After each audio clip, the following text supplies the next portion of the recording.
This is Optimal Living Daily, episode 1884, 6 Life Lessons from a Balinese Offering by Rachel Shanken of MindBodyWise.com, and I'm Justin Mullick. Happy Saturday and welcome to one of the only podcasts in the world where blogs are narrated to you for free. That's with permission from the authors. If you enjoy it, sharing it with anyone would be greatly appreciated. And I'll keep this short for the Saturday episode, so let's get right to it and start optimizing your life. 6 Life Lessons from a Balinese Offering by Rachel Shanken of MindBodyWise.com. I just returned from a yoga vacation in Bali. It was an amazing, magical, and beautiful trip on so many levels. One of the most striking aspects of Bali is its people. They are kind and they smile often. They are generous and warm. They take time and care in all they do. They don't rush. They work hard. They do even the most mundane tasks with pride, dedication, and authentic connection with themselves, with others, and with something beyond humanity. Whether you go to the jungles and rice paddies of Tabanan, to the city of Ubud, or to the beaches of Candidasa, you will see, and at some point accidentally step on, Balinese offerings. These offerings, called chanang sari, chanang roughly translated as basket of flowers and sari meaning essence, are hand-sized, origami-like, carefully constructed open boxes made of palm or banana leaves and most commonly filled with bright, fresh flowers. Each flower is selected for its color, and each color has a specific significance. Occasionally money, a small bit of food, or a burning incense stick is placed on top of the offering. In almost all Hindu homes and temples, new offerings are set out every day. These chanang sari offerings are truly everywhere. The sidewalks, streets, stairwells, ledges, and temples are patterned with them no matter where you go. There's so much devotion and beauty on this island. It's inspiring. Why so many offerings? Besides looking pretty and filling the air with a sweet aroma, the ancient ritual of the chanang sari carries deep significance and meaning. The offerings are a sacred form of gratitude for what is and a wish for peace and abundance in the world. They are a representation of the Balinese people's devotion to their Hindu gods, but at the core, these offerings are so much more. The time and effort taken to prepare the chanang sari offerings honor a daily ritual of self-sacrifice, a spirit of thankfulness, and a significant attention to detail. The creation of these modest offerings model the generosity, faith, and devotion that exists in the hearts and souls of the Balinese people. These values translate into everything they do and everything they are. Perhaps this is why Balinese people are often smiling and emanate a sense of joy. Throughout my time in Bali, I was often moved by witnessing and being on the receiving end of the care and overall way of life demonstrated of the Balinese people. I couldn't help but notice the stark contrast of the Balinese way versus how we in the US are taught to live. As Americans, the value of being busy, rush, deadlines, and quick turnarounds is appreciated and often rewarded. Americans are taught early on that productivity is the definition of success. We tend to have a hyper-focus on getting things done quickly, regardless of the effort expended or the quality of what we accomplish. I know you all know just what I'm talking about. The Balinese complete even the most basic daily tasks with lessons to live by. Focus on beauty, gratitude, and a connection to the present moment. Each valuable life lesson is treated as sacred. They cherish the process as much as the result. What can we learn from the Balinese people and their timeless ritual offerings? Number 1, taking our time and making meaning.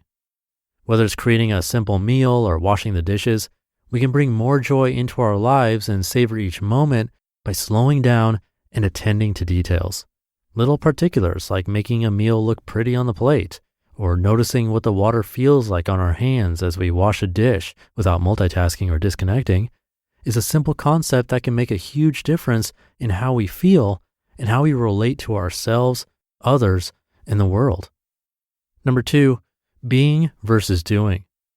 Our experience of life or best life lessons can be so much richer when we step away from the to-do list and refocus on our state of being.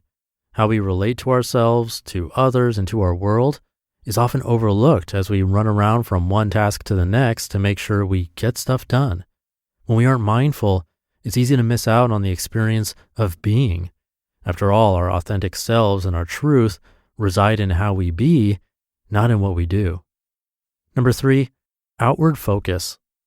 It's easy to get wrapped up in our own thing and become overwhelmed, anxious, or feel isolated.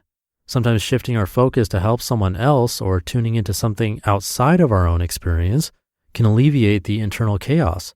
This doesn't mean ignoring what we feel or numbing ourselves. This means using the recognition of our feelings as a signal that we are in the self-spiral of unrest and that we may need a change of perspective outward in order to shift our internal experience. Number 4, showing gratitude. Consciously considering what we are thankful for and expressing it on a daily basis is a simple exercise that requires little time and effort. It feels really good, and it's proven to increase happiness over the long haul. The studies even say so. My own anecdotal experience of this is no different from what the studies show. Take 30 seconds a day to practice gratitude and notice what shifts. Number 5, ritual, devotion, faith. When we commit to things that are important to us and we devote our whole hearts to those things, we feel a deep sense of purpose and connection to ourselves, to others, and to the world. When we authentically live from this place of commitment and purpose, we develop a trust and faith inside ourselves that goes beyond humankind. And number 6, life as sacred. Life is filled with beautiful moments, experiences, and connections. We are presented with so many opportunities to soak in life's splendor. We also often feel bogged down by responsibilities and obligations, back to that getting things done mentality. This can cause us to lose sight of the little moments, and even the big ones, that open our hearts to the vibrancy and sacredness of the experience of being alive. Take a moment right now to consider the magic of being human and lessons learned in life. It's not always easy, but it's definitely sacred. No time to waste. Live and give from your heart. Life is precious, and so are you. You just listened to the post titled 6 Life Lessons from a Balinese Offering by Rachel Shanken of MindBodyWise.com.